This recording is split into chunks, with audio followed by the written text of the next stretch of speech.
கிறிஸ்துவுக்குள் மிகவும் பிரியமானவர்களே, உங்கள் யாவருக்கும் இயேசு கிறிஸ்து என்பதன் இனிய நாமத்தினாலே வாழ்த்துக்களை தெரிவித்துக் கொள்ளுகிறேன்.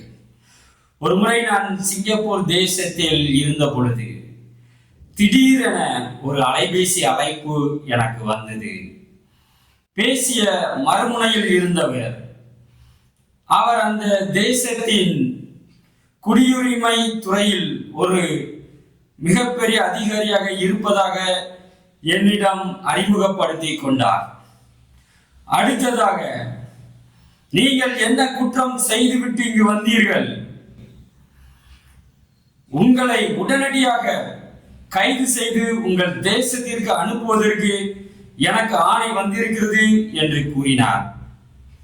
நான் சொன்னேன், எந்த ஒரு குற்றமும் என் மீது இல்லை என்று.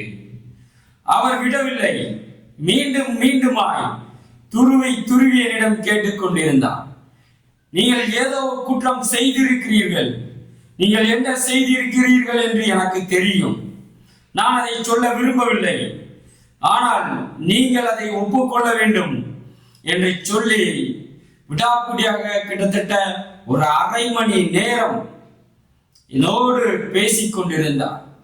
அது சாதாரண ஒரு வார்த்தைகள் பேச்சுக்கள் அல்ல, மிக மிக அதிகார தோரணையில், நாம் பயப்படத்தக்க விதத்தில் அவர் பயங்கர ஒரு அதிகாரியாக என்னிடத்தில் விசாரணை மேற்கொண்டிருந்தார். அலைபேசி வழியாக, உன்னுடைய அறையை பூட்டிக்கொள், யாருடனும் நீ பேசக்கூடாது, யாருடைய அலைபேசியையும் நீ இப்பொழுது தொடர்பு கொள்ளக்கூடாது என்று பலவாறாக உத்தரவை பிறப்பித்துக் கொண்டு என்னை தனிமைப்படுத்தி ஒரு அரை மணி நேரம் அளவும் என்னிடத்தில் விசாரித்துக் கொண்டிருந்தார்.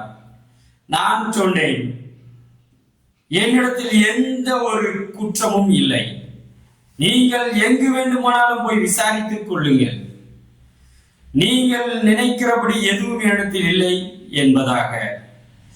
ஒரு அரை மணி நேரம் சென்ற பின்பு, விசாரணை செய்து பின்பு அவர் இப்படியாக கூறினார், சரி, இந்த குற்றத்தில் இருந்து, இந்த தண்டனையில் இருந்து உடனடியாக உங்கள் தேசத்திற்கு கைது பண்ணி உங்களை அனுப்புவதில் இருந்து நீங்கள் தப்பிக்க வேண்டும் என்று சொன்னால் எனக்கு இத்தனை டாலர் பணம் கொடுங்கள் என்று.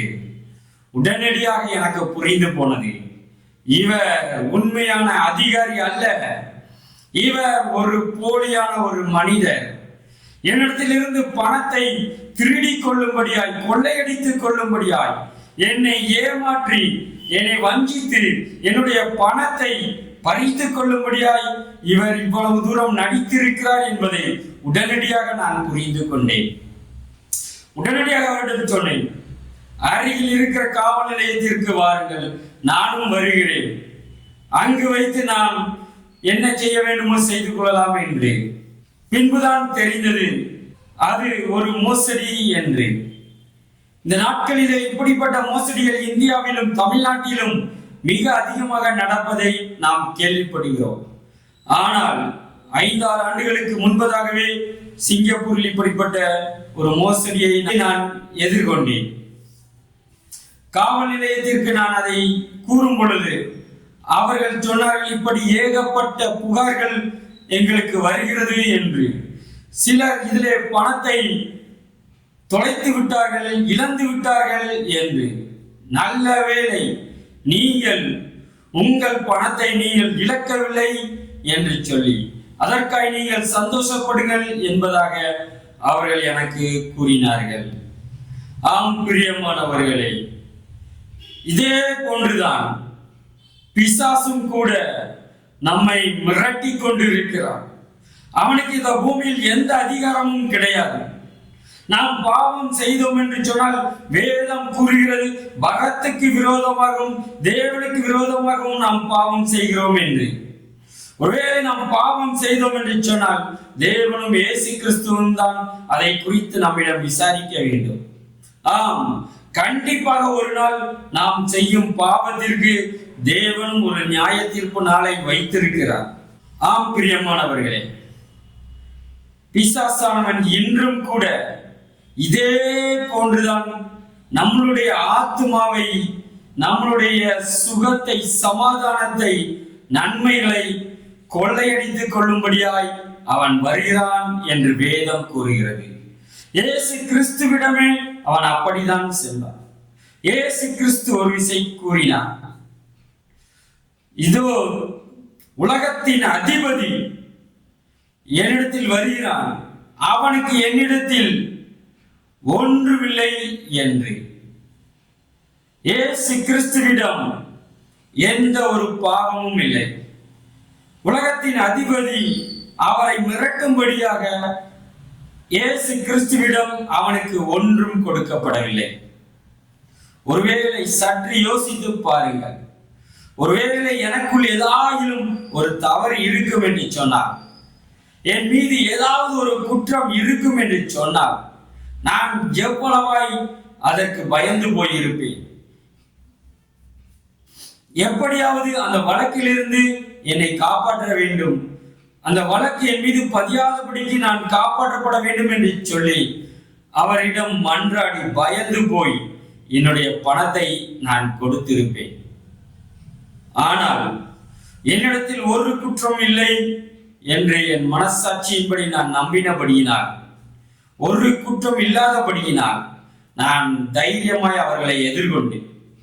அதே போலதான் இன்று பிசாசானவனும் உங்களுடைய பாவம் குற்றம் ஏதாவது இருக்கும் என்று சொன்னால் அவன் இப்படியாக அதை வைத்து உங்களை மிரட்டி கொண்டிருப்பான். தேவன் முன்பதாக உங்கள் மீது குற்றத்தை சுமத்தி கொண்டிருப்பான். நீங்களோ பயந்து போயிருப்பீர்கள்.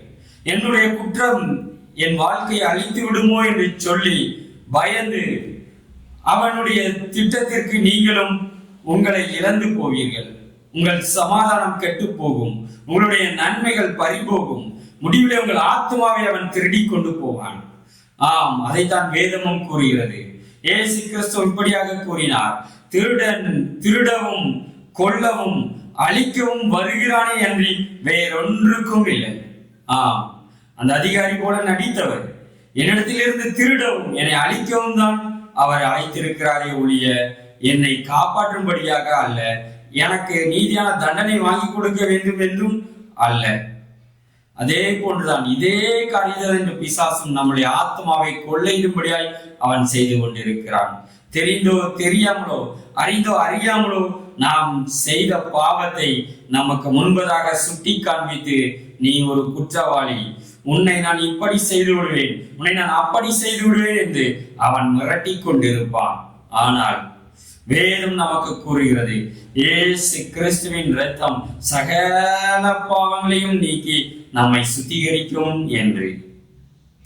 ஒருவேளை இப்படி உங்களுக்கு பாவம் இருக்கும் என்று சொன்னால், இரத்தத்தினால் வரத்துக்கு விரோதமாகவும் தேவனுக்கு விரோதமாகவும் நீங்கள் செய்த ஒரு பாவம் ஏதாயிலும் ஒரு மாசு மறு உங்களிடத்தில் இருக்கும் என்று சொன்னால், இன்றைய இயேசுவின் இரத்தத்தினாலே கழுவி நீங்கள் பரிசுத்தமாவீர்கள் என்று சொன்னால், பிசாசை மிகவும் தைரியத்தோடு உங்களால் எதிர்கொள்ள முடியும். அவனுடைய தந்திரங்கள், அவனுடைய மிரட்டல் உங்களை ஒன்றும் செய்ய முடியாது. வேதம் கூறுகிறது, பிசாசுக்கு எதிர்த்து நில்லுங்கள், அப்பொழுது அவன் உங்களை விட்டு ஓடி போவான் என்று சொல்லி. நீங்கள் பிசாசுக்கு எதிர்த்து நிற்க வேண்டும் என்று சொன்னால் உங்கள் இருதயம் பரிசுத்தமாய் இருக்க வேண்டும், நீங்கள் நீதியுள்ளவர்களாய் இருக்க வேண்டும். ஐயோ, நான் பாவம் செய்திருக்கிறேன், நான் எப்படி நீதிமானாய் மாறுவது என்று ஒருவேளை இன்று நீங்கள் நினைப்பீர்கள் என்று சொன்னால், வேதம் அழகாக கூறுகிறது, இயேசு கிறிஸ்துவின் இரத்தம் சகல பாவங்களையும் நீக்கி நம்மை சுத்திகரிக்கும் என்று சொல்லி. ஆம் பிரியமானவர்களே, இனி நீங்கள் பிசாசின் மிரட்டலுக்கு நீங்கள் பயப்பட வேண்டியது இல்லை.